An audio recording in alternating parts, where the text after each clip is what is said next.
You wanted me on this show because you want to give people the impression you actually know sports. Well, we both know better. I like Tim Tebow better than you. You spent 2 years beating up on my buddy Tebow. Do you mean my friend? My friend Tim Tebow? My friend He's Tebow. my friend. He can't be your friend. That means he's a Christian and he forgives you for all the crap you say about him. He's a great guy. He's a great guy. He's a great athlete. He just couldn't throw. Okay, let's see how he does in baseball. All right, let's go to football. Sure.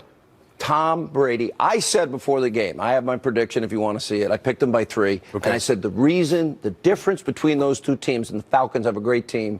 I'm very impressed with Matt Ryan. What a season he's had. Yep. They did well. But the difference is Brady, Belichick, and Kraft. Well, first of all, I'm proud of you for stepping out on a limb like that. I mean, you picked Brady, a 4-time champion, entering the game. Oh, you really twice. stepped out on a limb Who there. did you pick? I picked the Patriots. I picked them to win because of Tom Brady, and he put on the show last night. I mean, I got to tell you, I've always been a Joe Montana guy. That was the guy that was number one on my list. It changed last night. It's Brady. Because Brady gave me the one thing I thought he was lacking in his career was that Montana moment from '88 when he drove San Francisco down the field, connected with John Taylor.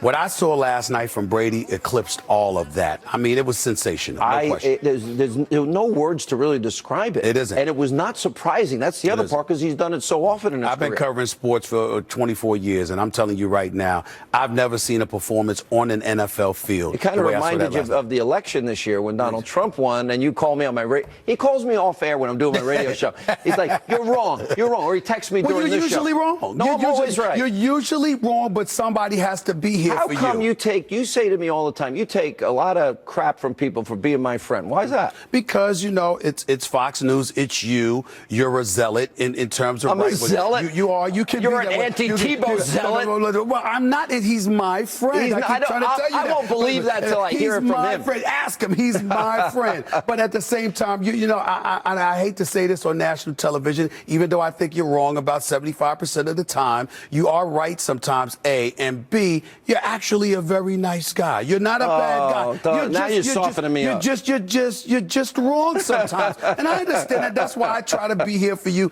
help you out to the best of my ability. You wrote me and you said your buddy Trump has no chance to win. I still have the text. Well, that was after the tapes came out. Now, come on now. I never said that beforehand because listen, I said that, but after and those you told me you tapes came better out, jump ship now. Well, what I was saying to you is, excuse me, in America, particularly when it comes to presidential elections, we see the kind of rhetoric, we see the kind of behavior, and then we say I don't jump ship with my friends, and you know what? I know that. You know that. When they unfairly attacked you. There you go with that. What? Big boy They rules. unfairly attacked you? Listen, we get unfairly attacked all the time. When you're doing stuff, who had your back? Noise and you're making, yes, Sean Hannity, you had my back. But at the same time, as much as I appreciate it, you don't apparently. The fact of the matter is that, listen, I wasn't unemployed. As long as I'm employed, I'm going to be all right. So the controversy is okay? I'm going to be okay. It doesn't bother me. You know, I tell you what I loved about yesterday's game. Yeah. And what I love about champions, what makes, first of all, this is artistry.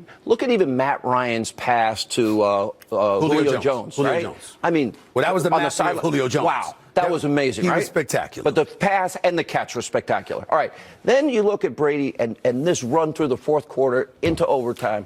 You know what I love? There's an artistry here. Every pass, you're threading the needle in football. And you love to see the guys that work so hard do so well. Let me highlight why I picked Brady. I said at the end of the day, if you're going to beat them, you got to blow them out if you land it. They're starting 4 rookies on defense and 4 second-year players. So you've got 8 dudes on the defensive side of the ball that are 24, 25 years of age, 23. Worn out by the end of that game. But I'm saying the point is that your experience in a game of this magnitude, it's the biggest stage in sports in this nation. And so you got to go up against, if it's tight, that's what makes it even better. But you got to come down the line and you got to go against a dude that's 39 years of age, a 4-time champion who's been to 6 Super Bowls at the times. He's not worried about it. You have to be worried. But and those guys got a little bit nervous, and you could see it. How'd you like the Edelman catch? How cool was that? It was nice. It was very David Tyree-ish for the New York Giants. Oh, come on. When they beat New England. Yes, they did. In this particular Only instance, one team has beaten New England in the Super Bowl twice. Wait a minute. Where are you from, man? New York. So why are you just raving about Boston? What are you doing? Oh, you're kissing I like Tom Brady. You know what? And Tom Brady, all you media people on the sports side, the sports media are the worst. They want to brutalize every player. You have a bad day. Excuse me. After the election that we experienced, you got the audacity to talk about sports media instead of politics. Is that what you just did? We won. Yes, I did.